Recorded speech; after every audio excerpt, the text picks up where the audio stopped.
If I get 1,000 subscriptions to the podcast, shall we do a jam? Yeah, we could do a little duet. We could just change the name to Coffee and Geography and Jazz. Jazz. All right, okay, everybody. Oh no, yeah, I don't know what great. I said. Oh no, I'm going to be panicking now. If this takes off and we get to 998, I'll be like, and stop promoting myself. Hello there. My name is Kit Rackley. My pronouns are they, them, and this is Coffee and Geography.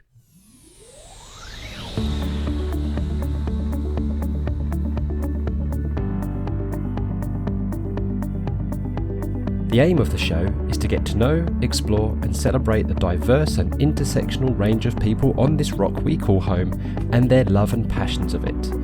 We'll find out why guests identify as geographers, and if they don't exactly, we'll have fun exploring all the myriad of ways that connects their life to geography. So, pour your favourite brew, get cosy and listen in. Oh, and don't forget to subscribe and follow us on Twitter at CoffeeJogPot. Off we go. Hi everybody and welcome to it was 100%, 88% solar powered episode of Coffee and Geography because the washing machine's running. It's a bright April morning here in the east of England, and how appropriate is that because I am joined by who I think is one of the brightest, shiniest geographers I know, Caiti Walter. Hi Caiti. Hello, wow, what a lovely introduction. It's so nice to be here. I do mean that from the heart. And you are a full-time Head of Humanities, part-time florist, full-time crossword lover, full-time plant mother, and very much part-time runner, cyclist, swimmer, active person. And you love talking all things curriculum, teaching and learning, and equality in education. So I'm going to make a stab and say that spring is maybe not your favourite season, but your season. Would that be right? Yeah, you are. Yeah, it's interesting. You are sort of there because I think as a florist, lots of people think spring, that's the time when there's so many lovely flowers. And it is my second favourite season. But actually, my first favourite season is autumn. I like when everything starts to die, which is maybe a bit morbid. I don't know. I love the colours of autumn. I really love getting dressed up. All warm. I think I have a bit of a kind of existential dread sometimes about the summer approaching and you know having to be all sweaty. So I'm quite looking. I like looking forward to Christmas. Everybody knows winter's the worst season, but yeah. But I do love the spring, and I love the kind of the bright blue skies on those cold days. I get so excited when you see those first crocuses and the first daffodils. Oh, yeah. Yeah. My wife will totally agree with you because my wife's a Minnesotan and doesn't like about the British climate is that how the seasons just seem to kind of like meld and fade into each other, whereas in Minnesota, because of their continental climate, they have very distinct seasons, and she absolutely misses the deep reds and beiges and oranges and browns of the winter time there. I mean, they really are quite spectacular. I mean, I never knew there were so many shades of browns, reds and oranges until I visited Minnesota in the autumn time. So I completely can understand, and I know there are places in the UK that are like that too. Not so much here in the east of England, though, but... no, and not so much in London. No, I can imagine so. You found the odd tree. But on that note, though, tell us a little bit more about your... I see a lot of your activity on Twitter, of course, as a geographer, being that that's how we've connected. But I also see quite a lot of beautiful posts and pictures that you stick up on Twitter about like the flowers and your displays that you create. So tell us a little bit more about that.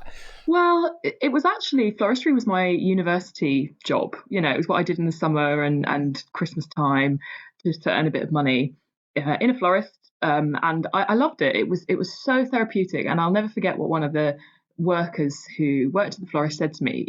They said, you're always making somebody's day better with flowers. And, even at a funeral, flowers are often the thing that make people smile or make them happy. And I've honestly just found that to be true. Never have I received flowers and been annoyed or given flowers and someone kind of go, meh. People, they really do brighten people's day. And even if it's just photographs of them, And I'm really fortunate that my mum has a beautiful garden in Kent, which she and my stepdad, they dedicate their lives to. And so when I go home to see them, I just take the opportunity to just pick flowers and make bouquets. So I've sort of had that on my doorstep for years, which has been really lucky because I've kind of just practiced without having any reason to. My poor mum ends up with all these bouquets around her kitchen that I've made. And so, yeah, I just kept doing it, and I always said, oh, I'd love to do it one day. I'd love to do it one day. And then I think, as many people found in the pandemic last year, they just had the time to reflect, go, I really love doing that, or I really love embracing that creativity.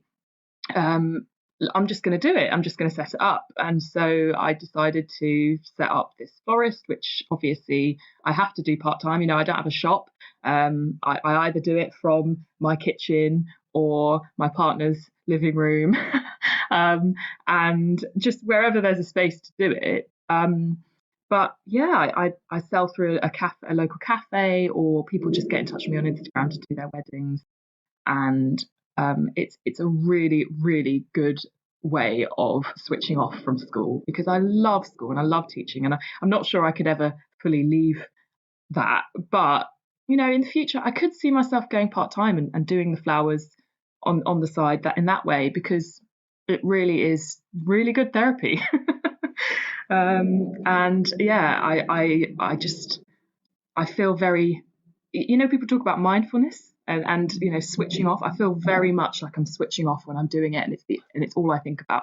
I've never quite got that with yoga. When I do yoga, I just hurt, and I'm just like, how do people say that this is mindful? Whereas flowers is it's my mindfulness. Yeah, and I'll tell you what, that's creativity has really been keeping me going as well the past year. And what I will also add to that is part-time. So I kind of work part-time now, and I would definitely strongly advise that if you have the capability and the privilege to kind of maybe do that, there are so many things need to fall in place for you, of course, to be able to work part-time, but I found that just dropping down to 4 days a week has really done a massive boost and benefit to my well-being, because I can spend that other 1 day a week doing something I'm passionate about. Now my partner would kind of scowl at me, because I spend my 1 day a week doing more work, but I do all my geography freelancing work, and I as you know, I take a lot of pride and passion in that. It's so great. Like with your flowers, as you just said, you are absolutely right. They brighten everyone's day, and even me. I have severe allergies, which is a massive shame, because I totally agree with you. I love flowers. I love how pretty they can be. We have a bush out the front of our house, which I don't know what the name of the bush is, but it just bursts with blue flowers, and it gets covered in bees every, this time, between now and the middle of summer, and it's just beautiful. And I can just sit there for hours and watch the bees on there. We have some lovely bees around here. They're like those really placid, docile bees which don't sting you. They can fly around right by you. They don't care about you. You don't care about them. And we put wildflowers in our garden around our veggie patch. So yeah, I totally agree with you, Kate. They really do brighten everyone's day, and as long as I'm not sneezing the hell out of. Yeah. Well, I think that's an interesting point that you raise about how easy it is to grow flowers in this country, and that's the kind of, I suppose, the USP of my florist, is that I only use flowers that are grown here. And linking it back to geography, if we think about the impact of climate change, all you have to do is look at all of the English wines that have been winning all of these awards, whereas historically it's been the French for decades, and that does make you think, what is the future of growing going to be in this country? And all I think about when I visit, especially my mum's garden, is like, this is so floriferous. You don't need to import them from Colombia and Kenya, and kind of. I like to think of it as outsourcing the water consumption when we do that. But because they can grow perfectly well here, not in the winter, that is the issue. But in the spring and the summer, as you said, the flowers that we can grow in this country are just beautiful, and they smell so much nicer when they're not imported. If you've ever bought roses, I mean, probably not you if you've got allergies, but many people buy roses and they say, oh, they don't smell. And it's like, well, no, probably because they've travelled over half the world. So. I do have to give a segue, though, into what we're talking about next, and that is Is that what we are drinking? Because our drinking probably has got a bit more of a big. I don't know about you, but mine has got a big carbon footprint. I mean, I do have to drink a blended tea, and I need to look at more local examples. And I keep giving it's not an excuse, but I do keep giving the reason to say, like, we're as a household, we're pretty much carbon neutral. So we have we have a carbon budget, and that's part of it. But me by the side, what have you got to drink this morning? So I am drinking coffee, and I'm a big advocate for instant coffee. Freeze-dried coffee really just does it for me. But yeah, I'm almost certain. I'm actually looking at the packaging here. I think the packaging is saying it's from South Africa, but I'm pretty sure that's not where the coffee would have come from. It doesn't actually say. It's just a Nescafe Gold Blend. But yeah, it's not telling me, which I think in itself, the fact that it's not outlining where the coffee comes from is quite revealing. I really love coffee. I love going out to drink coffee at coffee shops, and invariably the selling point for that is come and drink our amazing Colombian coffee, or Costa Rican blend, and you think, oh, how delicious. And then actually when you think about the carbon footprint of that, it's like, oh, this is a bit problematic. But I do love coffee. It's delicious.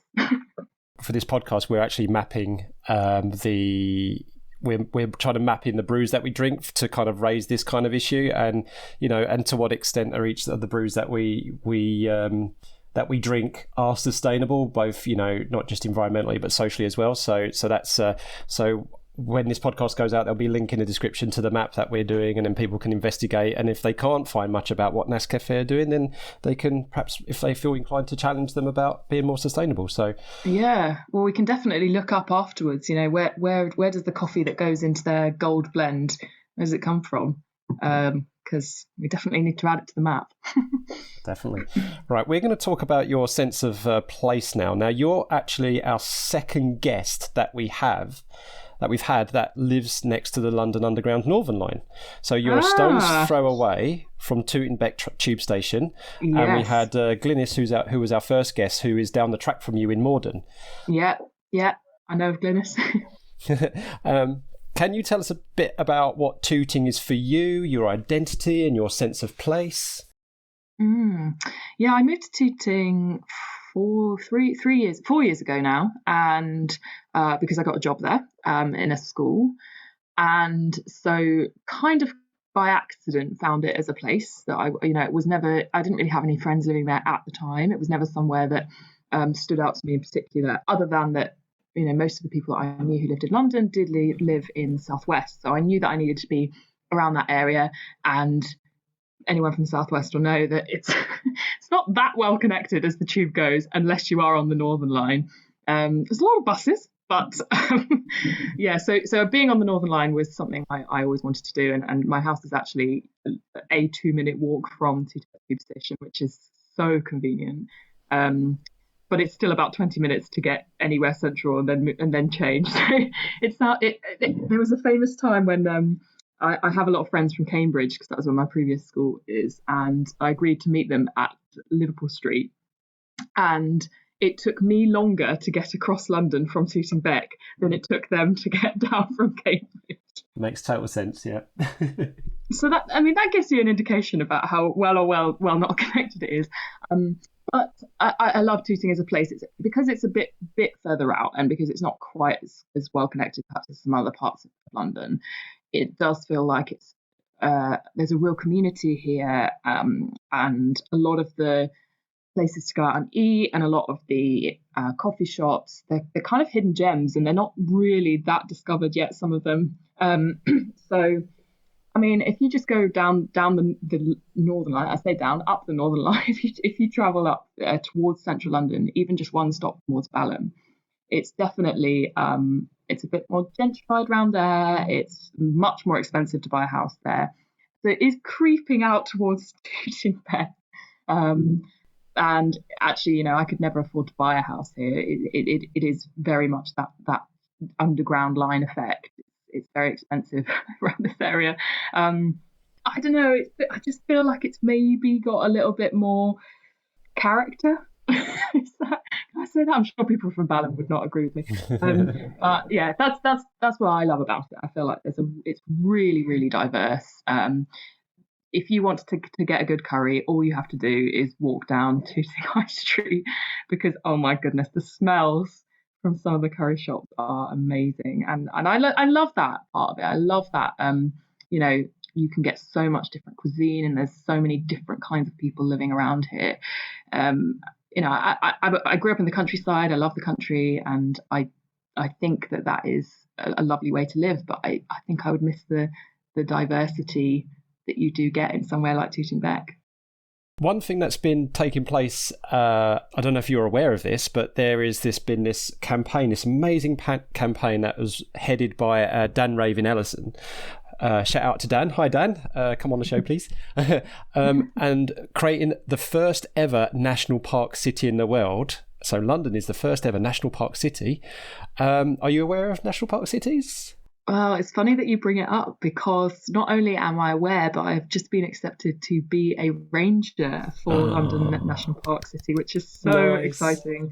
And I think they already had about 50 rangers before, and now they've kind of recruited their second batch. I think one of the things that they were looking for was people who, they maybe had I don't know, access to education, or teaching children about the outdoors and making London greener and that sort of thing. But they also wanted other skills or other areas of expertise. So I guess that's where I come in with my floristry, and understanding the challenges of importing all these flowers and their supply chains, and thinking about how we can utilize our green spaces more. I mean, even on the road that my school is on, there's a big campaign just to make all of the verges wildflowers.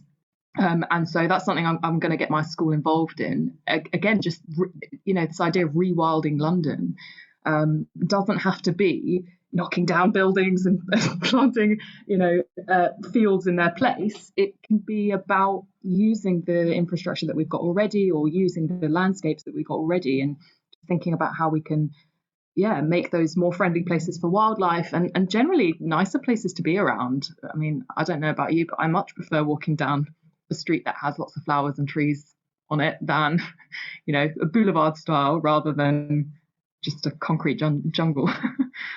You know what my dream is? I mean, there's a dystopian future and a utopian future for me. I love this book called The World Without Us by Alan Wiseman. It's one of my favourite books, that if humans were just to disappear, at the click of a finger, what would happen? How would nature retake, the earth, and what would crumble? And then there's this amazing illustrations that was done for it, of showing, like the cities being rewilded naturally, like with creeping vines and trees like bursting out, and plants bursting out of the concrete and things like that.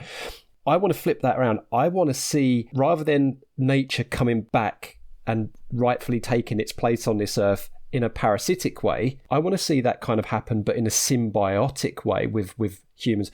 I actually want us to have plants and trees growing off of our buildings, around our buildings, surrounding our buildings, And I always kind of think, because I'm a big Lord of the Rings fan, I always kind of think of, like, the way that the hobbits live, almost, how they integrate everything into the landscape. And I know that obviously with the infrastructure that we have at the day, it's hard to retrofit that. But you're absolutely right. Plants, flowers, green spaces can be used in a symbiotic way with the infrastructure, with the buildings that we've got, and I think that's one way forward, and it would make our cities so much more of a pleasant place to be. And I think that's what one of the things that the National Park City scheme is trying to do.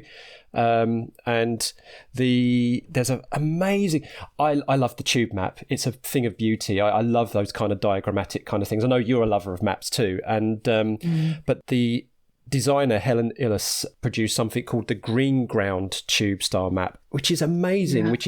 So it's the same style as the London Underground map, and it's just connecting everywhere, which connects all of the green spaces and all the pockets of wild spaces in London using the design of the tube network. And Tooting Bec is on there.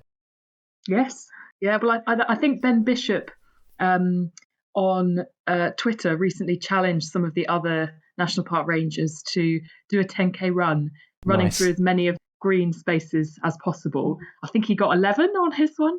And again, like, how useful will that map be for people who want to plan that route, or even if you just want to explore somewhere that's pretty close to you that you maybe just weren't aware that you either had access to, or maybe just weren't even aware it was there. I guess the real challenge now is about thinking of ways that we can make all Londoners aware of that, not just those who are keen on sustainability or passionate about being outdoors. How can we use this as a teaching tool in schools? How can we get businesses on board with this? How can we make families more aware? So it's quite exciting, this project, and thinking about how we can be involved in raising that awareness. You are absolutely right there, and as you know, I talk a lot about privilege and using geography to teach privilege as well, and I want privilege to be flipped to be a positive thing, something that you can, you should be proud of, based on your actions, how you interact with other people, how you work within the community. And I really, one thing I love about the London National Park system is it is trying to get a way of Londoners to gain the privilege of the location that they are by connecting back to it as a place, as a place for community and a place for nature. And there are so many people, too many people in London who lack so many different kinds of privilege. But this is a privilege that they can enjoy.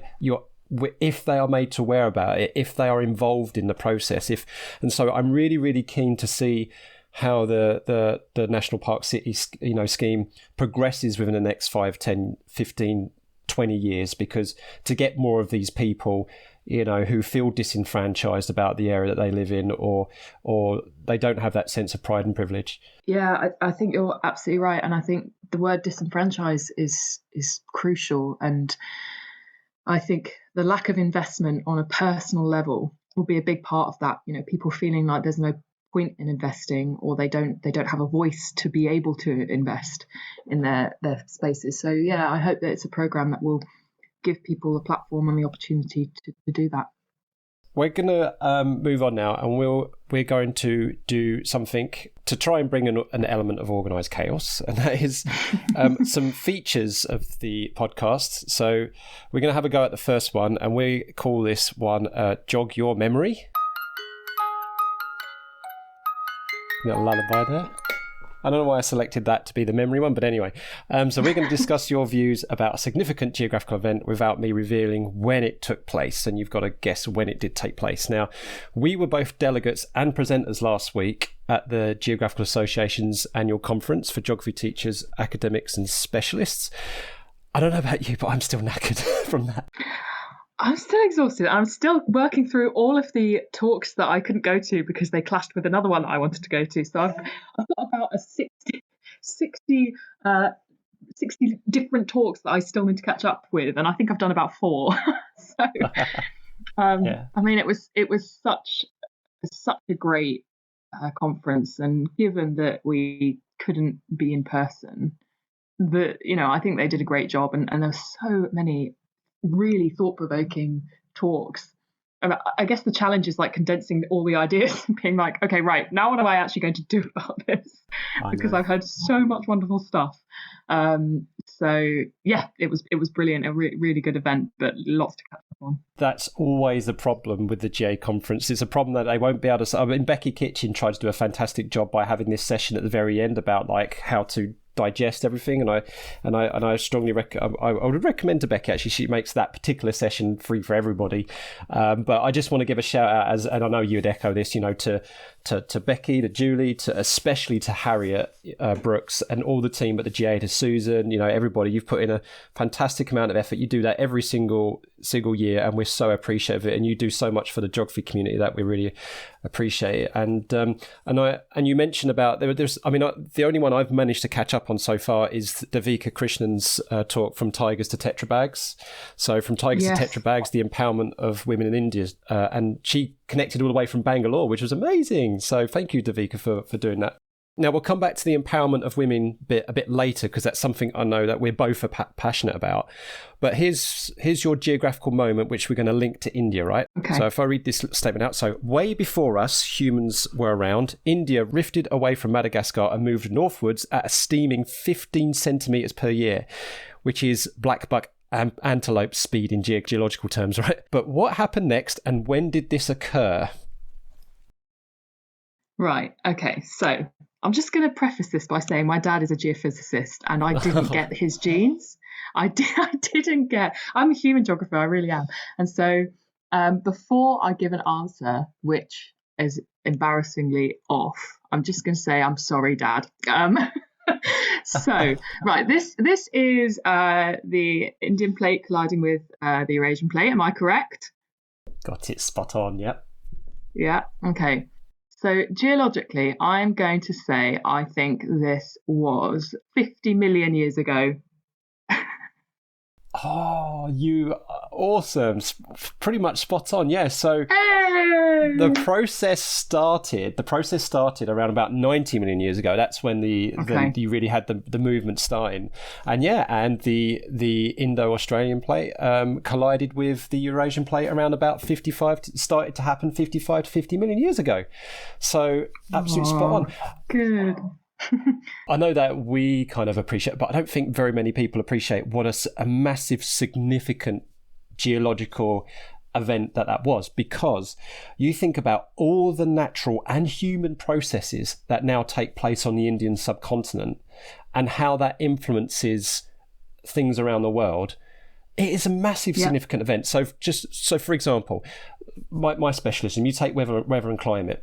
So obviously you've got the way that the winds now move around, because you've got the really, really stiff cold air that comes off from the north, so off the plateau of Tibet, and then comes rushing down the Himalayas, and then you've got that very, very warm, moist air that comes off the Indian Ocean, of course, and then the way that the Earth moves around the sun and changes with the seasons, that sets up the monsoon patterns, and the whole of that area of the world is dictated by the rhythm of the monsoon, and that would not occur if those two plates did not collide and form the Himalayan mountain range. So that's one example of many. And then of course you've got what about from a human geographer point of view, what about the Indian subcontinent? Can you think of anything where from a human geographer point of view there? Yeah, well, absolutely. I think firstly, I always think back to Prisoners of Geography, shout out to Tim Marshall. And the chapter where the plateau of Tibet, the Tibetan plateau, being that natural barrier historically between, kind of China and slightly further west in Asia. And so kind of thinking about how the physical geography has dictated, historical wars or migrations or settlements and where population has really developed. So I think the physicality of that landscape dictating, past human events, it's undeniable. I even think about Bangladesh and the delta there, and I always link it to the human geography and think about how when there's a monsoon, how are the people affected? So that's just the natural human geographer in me. But yeah, absolutely, and even thinking geopolitically about the conflict that's gone on in that area, and thinking about the ongoing conflict in the sort of northern India region, and how much of that has been determined by whether it's debate over water and the Indus River, and whether that's debate over territory. Again, a lot of that has been or that's been presented as a result of the physicality of the landscape. So yeah, I personally love that overlap in geography of thinking about, well, what physically has caused this human event to take place in the first place. I think that's maybe where the labels of physical and human geography are quite limited, actually, because you can't actually really have one without the other. Totally. So much to explore in that area of the world. It's a beautiful region. Have you been to India? I've loved it. I have not. No. And I'm really was interested about what you were saying about how the physical influences the human. Of course, the Himalayas and the Tibetan plateau was a way of limiting the expansion of the British Empire as well. The British Empire had everything south of the Himalayas, so obviously Afghanistan, Pakistan, India, Bangladesh, all that area, heavily influenced by British colonialism, but they just could not expand into above, Nepal was about as far as they got, and they could not expand further than that. And Western China in particular was spared to some extent anyway, that whole British colonial march forward. Whereas then the east coast of China like Hong Kong area didn't, because obviously that was accessible by the sea. So you're absolutely spot on. So I always tend to think that environmental determinism is not separate from things like colonialism. Actually, like colonialism's made the environmental factors worse for the people who live there. Yeah, I was good. Well, we can maybe get into that another time. But I've just finished reading Black and British, and even just understand how important all you have to think about, is, why is Ghana where it is, and why is Sierra Leone where it is, or not necessarily where it is, but why is there been so much historical interest in that area, I guess is the way of putting it from the colonizers' perspective. And just seeing how the accessibility by water made it's so appealing to the British colonizers. Just again understanding the importance of accessibility and the importance of even what the landscapes in themselves offered colonizers as being such a motivation for them to kind of come and take everything they wanted.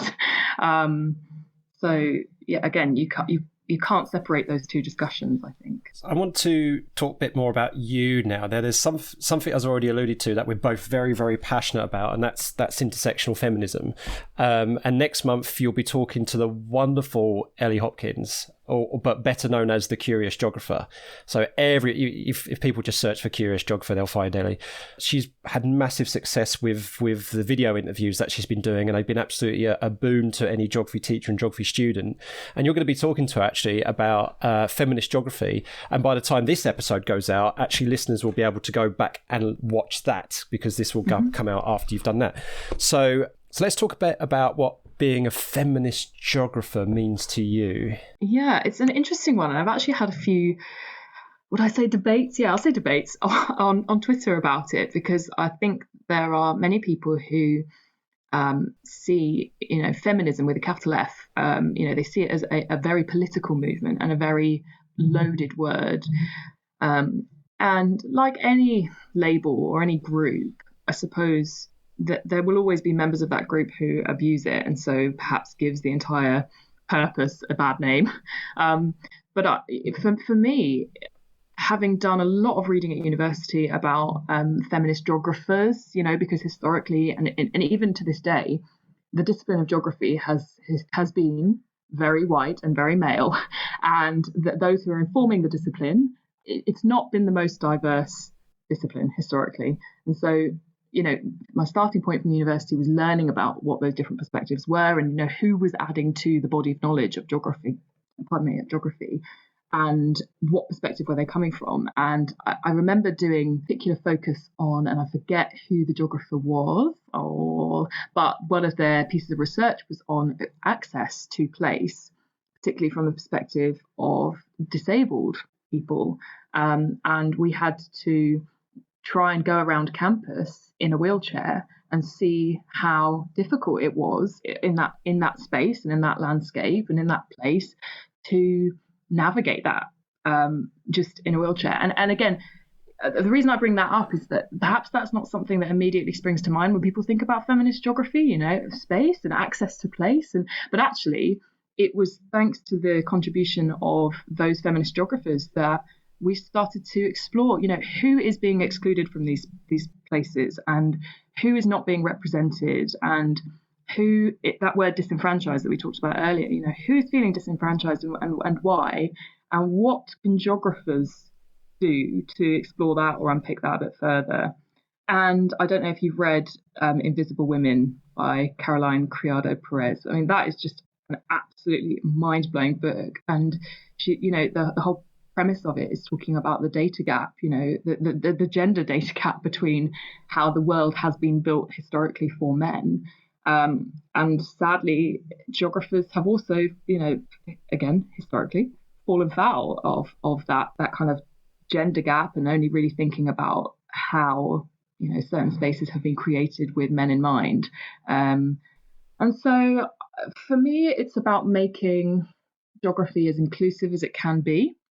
It's about thinking about whose knowledge are we listening to.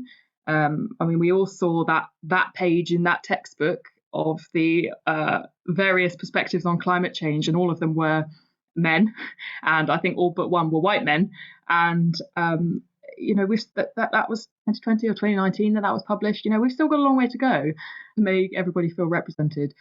But also, I think the other thing is that, many people say, oh, well, is it just inclusivity for inclusivity's sake? As if the contributions from women or from minorities aren't as important, if not more important, given how historically they've been neglected, as the experts who have contributed to the body of knowledge of geography. Yeah, how to summarize that? I think it really comes down to making sure everybody is represented within geography knowledge, and also that those who are presenting geographical knowledge is a representative field of researchers. So, again, if we look at the data on who is studying geography, that in itself is very revealing, or more importantly, maybe who's not studying geography and why they're not studying geography. And again, long way to go in all of those fields. But I think there's been an awakening in the last year or a couple of years in terms of making sure that there is a proactive approach to giving geography giving it the best opportunity to be the best discipline by making sure it is representative, is perhaps how I would phrase it. I said a lot there. Does that all make sense? It totally resonates with me. That's 100% sure, and I totally agree with you what you said at the very, very start about how you say the F word, and I'm not talking about the 4-letter word.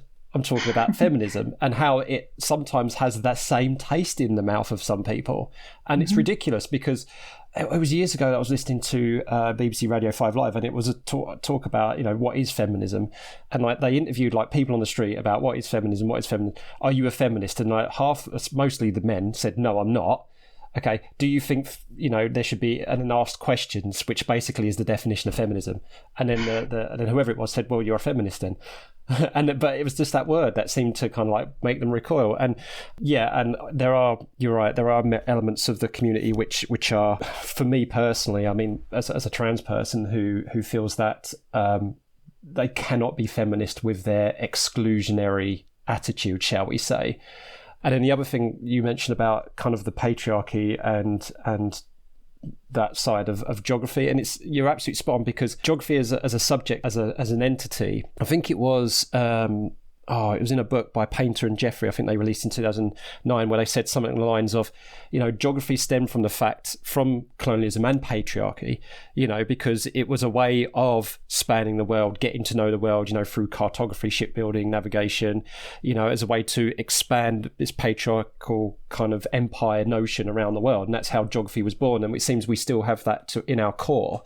And we need to break free of that, because obviously compassion and empathy is not solely, a trait of people who identify as women.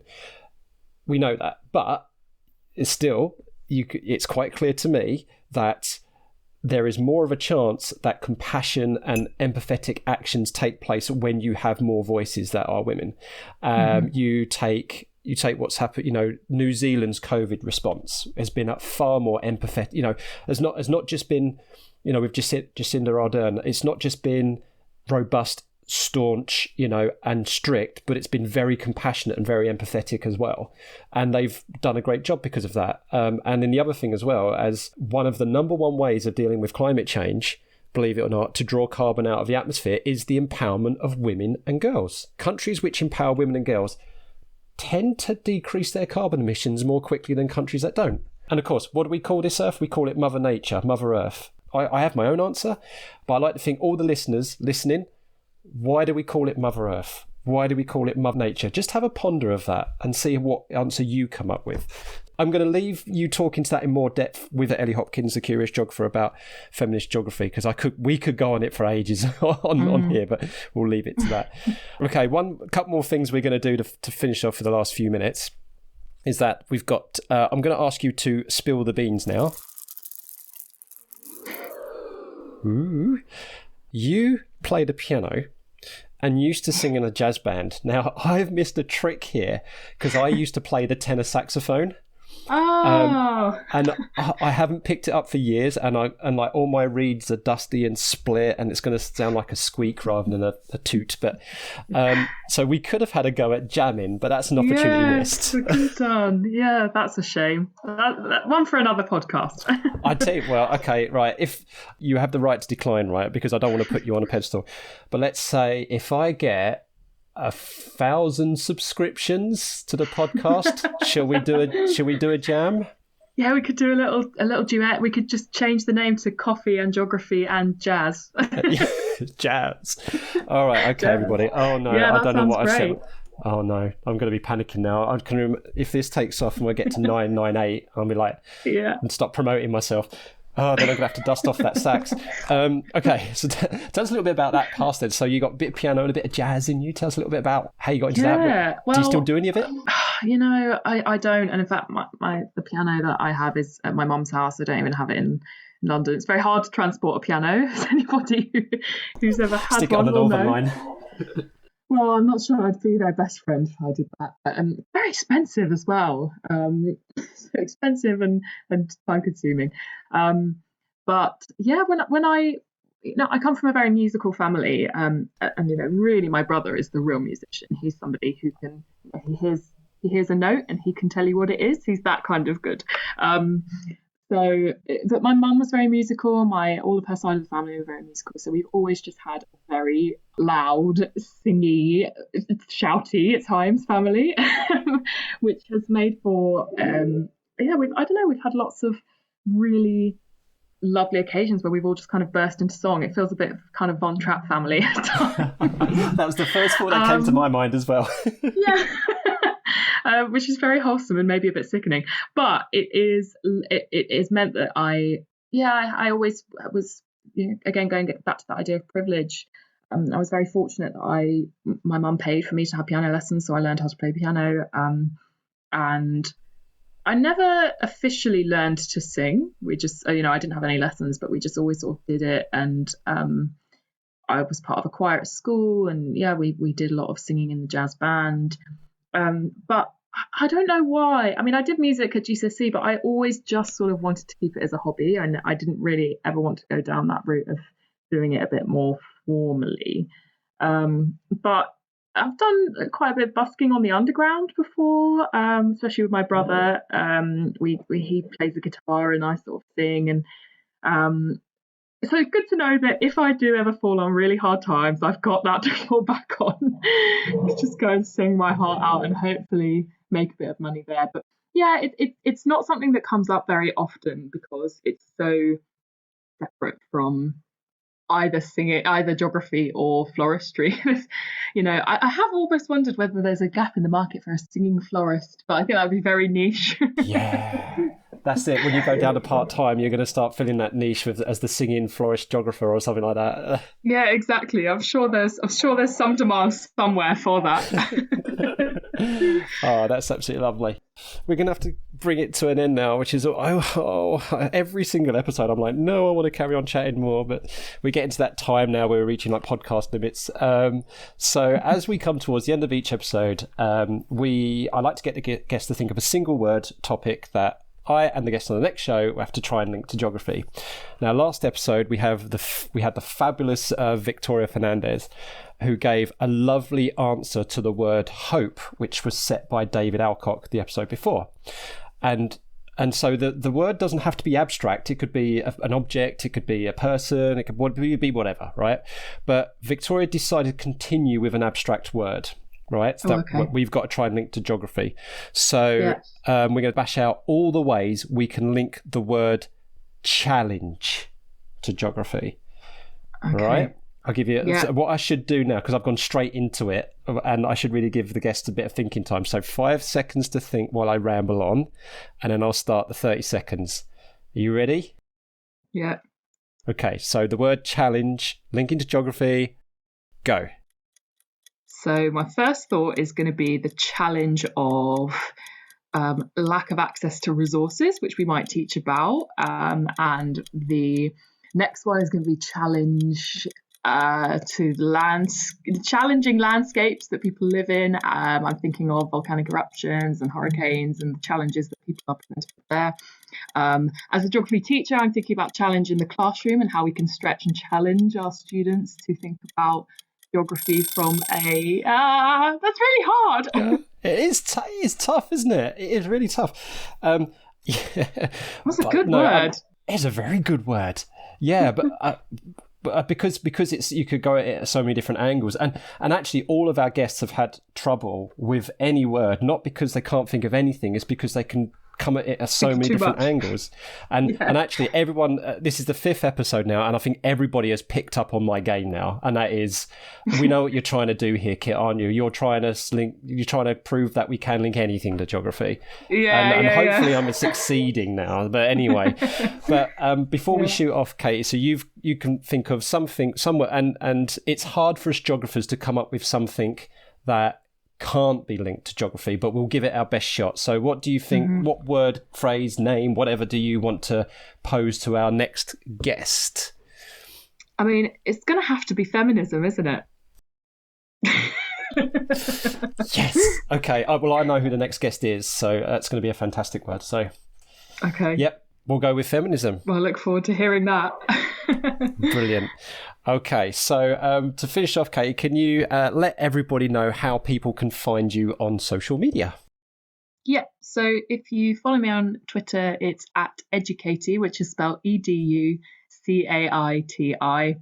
And I also have a blog, educaiti.com. And yeah, if you follow me on Twitter, I'd love to have a discussion. Yeah, I'll definitely vouch for that. And any shout outs you'd like to give? Oh, shout outs. I'm going to give a shout out to Brendan Conway, because Brendan is just one of the most generous geographers who has, I you know, as I said, I'm not really a physical geographer at heart, and my GIS knowledge is very average to poor. And he has helped me so much, and just so willing and giving of his time. And I'm also going to give a shout out to Rachel Robinson, who is the head of geography at Chestnut Grove, because the way that she has been thinking about decolonising geography this year, and also being so passionate about it, not making it about herself. And I just think that she's been very inspirational to me, and made me kind of check my own privilege and check my own platform. And not abusing that platform. So those are my 2 shout outs. 2 very, very deserving shout outs as well. I'm with Brendan on the Geographic Association's ICT Special Interest Group, and so it's an absolute joy to work with him on that. And Rach Robinson, I would call, in the geography community, she's one of my best friends, and she is a delightful person, and she's amazing. So 2 very, very deserving shout outs there. And I think a lot of people will have the same appreciation and affection for you, Katie, as well. So in that respect, and it's been an absolute delight to speak to you this morning, and thank you so much for joining me. Oh, thank you, Kit, and thank you for everything you continue to do for the geography community. We don't know where we'd be without you. Oh, bless you. We all do it together. Thank you, Katie.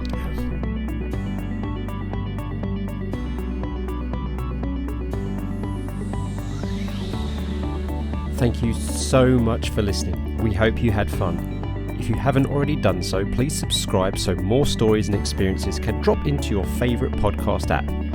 If you fancy being a guest or have any feedback, follow us on Twitter at coffeegeogpod and send us a DM. Or you could email coffeeandjog@geogramblings.com.